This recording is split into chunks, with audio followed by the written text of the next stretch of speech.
Now, moving on now, South Africa has announced an austere budget aimed at avoiding cuts in its credit ratings and vowed to focus spending on priority areas after weak economic growth reduced its revenue. The measures may appease ratings agencies, which have said they might lower South Africa to sub-investment grade after President Jacob Zuma changed finance ministers twice in less than a week in December, casting doubt over Pretoria's commitment to prudent fiscal policy. Still, the package of spending cuts, civil service job freezes, and moderate tax hikes on property sales, fuel, alcohol, and capital gains may not go down well with voters ahead of municipal elections this year, in which the ruling African National Congress faces a stiff challenge from the opposition. The Finance Minister, Pravin Gordhan, said the tax hikes should help raise an additional 18.1 billion rand in revenue in 2016 to 2017. He said, according to him, forecasts of 1.7% and compared with estimated growth estimate of 1.3% in 2015. Now to the commodities market, where the Naira exchange pressure has eased in recent times. The exchange rate appreciated by 34% to close at 285 Naira to the dollar in a week. The federal allocation decreased by 2.78% to 370 billion Naira. Now, what are the implications of this for the domestic commodities prices? Let's talk to a senior investment officer at the Financial Derivatives Company Limited, Okpeyemi Oguntade Ashe, joins us to discuss this. Good afternoon, Okpe. Welcome to the program. Good afternoon. Now, we've seen the Naira appreciate drastically in the parallel markets. What are the contributory factors to this? Well, the main reason why it's appreciated, there are two reasons.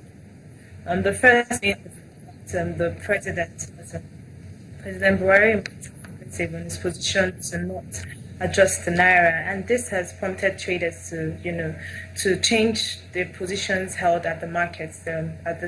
The speculation so far that the Naira was going to devalue, and the fact that the President has reinstated that he does not support the devaluation of the Naira has prompted traders to, adjust their positions in the markets and, sell off dollars. In addition to that, we also have the fact that CBN clarified its position on the availability of dollar for school fees and medical tourism, and these two factors together were what contributed to the appreciation of the Naira at the parallel market. Now, what are the implications for the domestic commodities prices?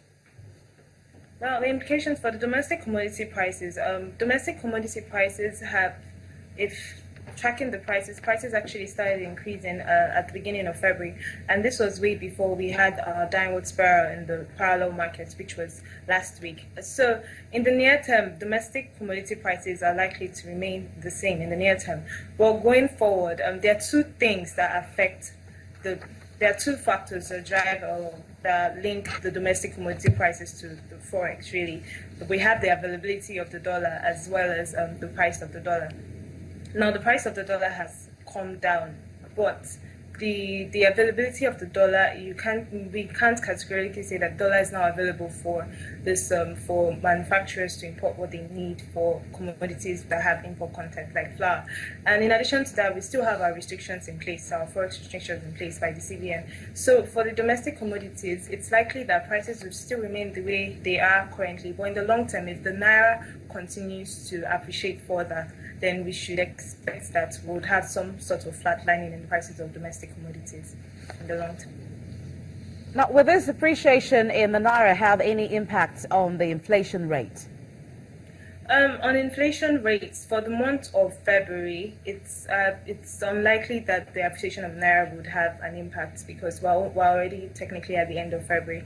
So maybe in the month of March we would see some dampening of inflation, but it's highly unlikely that would happen. Okay, I just want us to take a look at some of the numbers that we get from you before I let you go, Okpe.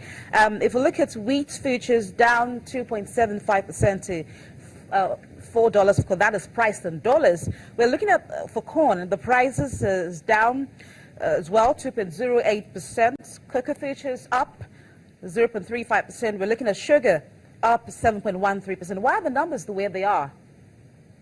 Sorry, could you repeat that question? If you look at the numbers from your end, taking a look at wheat futures, down, Yeah. corn prices are also down. We're looking at cocoa up and sugar up. Why do we have this volatility in the prices? Well, for wheat and corn futures, and the reason why we're seeing a decline in prices is because the market traders are generally expecting an ample stock coming from South America, specifically Argentina, as well as the US. And there's also increased export competition out there for these grains, and this is why prices of those commodities are coming down. But for cocoa and sugar, what we have is the fact that we still have harsh weather conditions in Ivory Coast, which is the top producer of cocoa.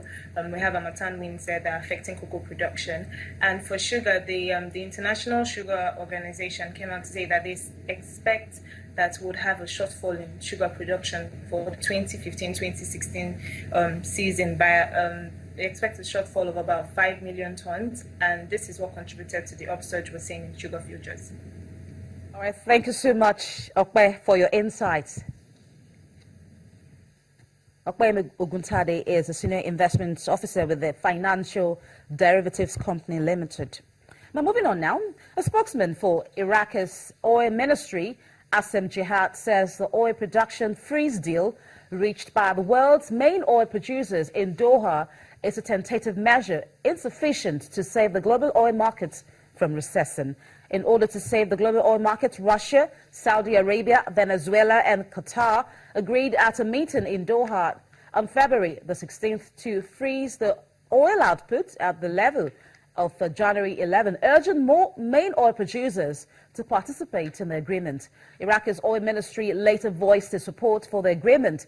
However, the ministry spokesman says that the freeze is not sufficient to achieve the objective.